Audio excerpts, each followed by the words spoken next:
Well, television is now full of reality dating shows. Several like The Bachelor, For Love or Money, have hot guys and hot girls all trying to make a love connection. But what about a guy who just considers himself the average Joe? Well, they have a show about that too now. Well, as we open up the pages of today's Writer's Block, we introduce you to author Bob Lott. He wrote the book on how to find, meet, and date a beautiful woman. Thanks so much for joining us. Thank you very much. I love this whole concept of it because one of the things you talk about in your book are kind of some things you'd think would be just kind of basic common sense. Yeah.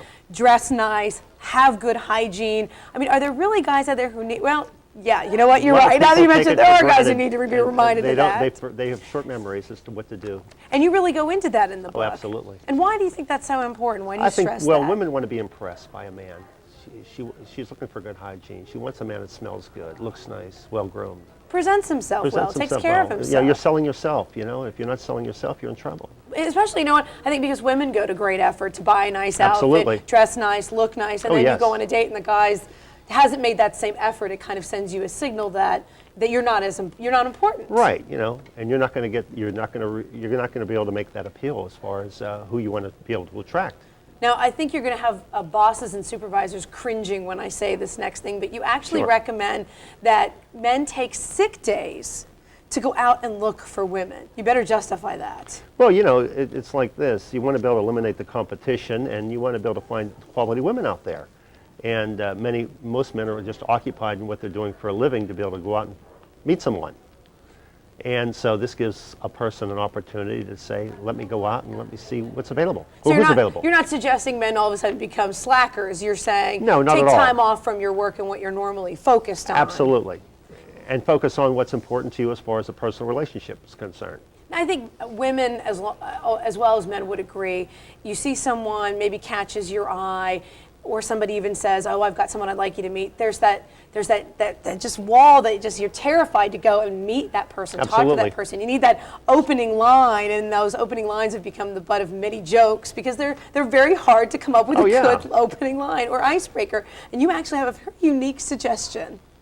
Yeah, well, you know, you want to be able to ask the question, and you know, if you are a type of person that's afraid of rejection or you're afraid to say hello, I have a device called the icebreaker where you can meet people without risk or embarrassment. The icebreaker device. Louis, what camera should he point the icebreaker device into? There you go, right there.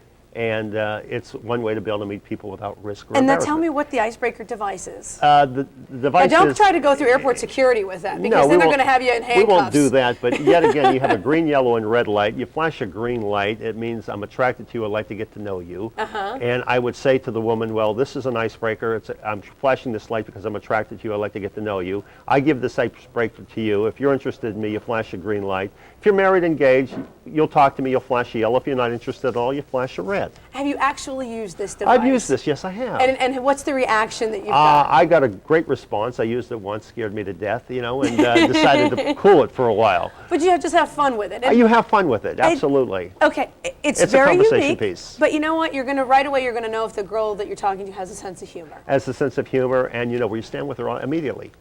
The also thing that you have is the business card, and I think a lot of folks, and there's a lot of business networking organizations in town already that use a business card to kind of introduce, but you have something special on the back of your card. Tell us a little bit about that. Well, you know, you have a card, and you pull out your card, and you say, you know, I'd like to be able to get to know you, and you give her, you know, you say, well, how would you like to have a friend down the road, you know, in case something happens between you and your boyfriend, and you have something written in the back. This is a card that's good for 1 cup of coffee with you, and it's not transferable with Bob. You know, of course, I mentioned my name, and this gives them an opportunity. This gives me an opportunity to break the ice with that person. Okay, well, Bob, thank you so much. We appreciate it. We're running out of time. Thank you so much. Well, thank you. Lots of good information we talk about all morning, and you can find Bob's book on Amazon.com. We'll be right back.